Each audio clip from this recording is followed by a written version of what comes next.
नाही, आता ज्याला जे समजायचं त्याच्यासाठी मला काही नाही, परंतु मी राष्ट्रवादी काँग्रेसमध्ये प्रवेश केला आणि राष्ट्रवादी काँग्रेस पक्ष वाढवण्याची जबाबदारी आदरणीय दादांनी माझ्यासारख्या कार्यकर्त्यावर सोपवली।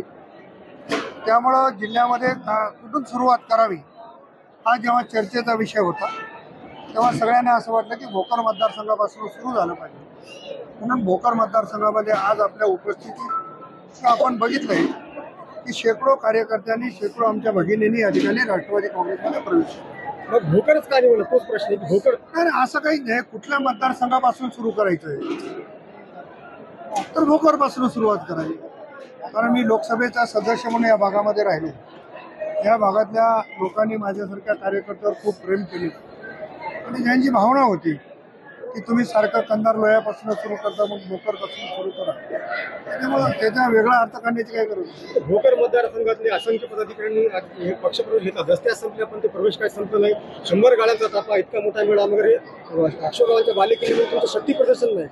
तर शक्ती प्रदर्शन नाहीये, अजितदादांचं नेतृत्व आणि शाहू फुले आंबेडकरांची विचारधारा घेऊन चालणारा पक्ष, त्यामुळे सगळ्या समाज घटकांना असं वाटतं की आपण राष्ट्रवादी काँग्रेसमध्ये आलं पाहिजे आणि त्यामुळं फार मोठी संख्या येणाऱ्याची भविष्य काळात आहे। आणि तुम्हाला दिसेल की नांदेड जिल्ह्यामध्ये राष्ट्रवादी काँग्रेसमध्ये प्रवेश कोणाची होती आणि किती। साहेब, तुमच्या भाषणामध्ये तुम्ही असा उल्लेख केला की अनेकांना फोन गेले की या पक्षात जाऊ नका, दडपशाही आहे। कोणाची दडपशाही?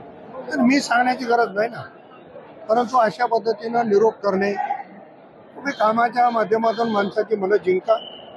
तुम्हाला जेव्हा असे फोन करावे लागतात तर याचा अर्थ तुमच्यावर नाराजी आहे हे सिद्ध होते, मी सांगण्याची गरज नाही। आगामी निवडणुकीच्या बाबतीमध्ये अशोक चव्हाण वारंवार स्वबळाचा नाराज होता। मी मागेही सांगितलं, अशोकराव चव्हाणांना निर्णय घेण्याचा अधिकार नाही आहे।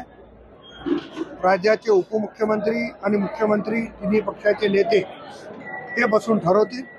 महाविकास आघाडीचा घटक म्हणून, महायुतीचा घटक म्हणून महायुतीचे नेते जो निर्णय घेतील तो मला मान्य राहील।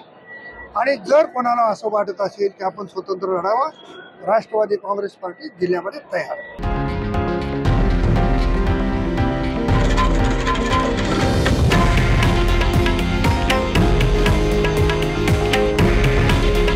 हे आहे देशातील नंबर 1 न्यूज नेटवर्क आणि आपण पाहत आहात TV9 मराठी।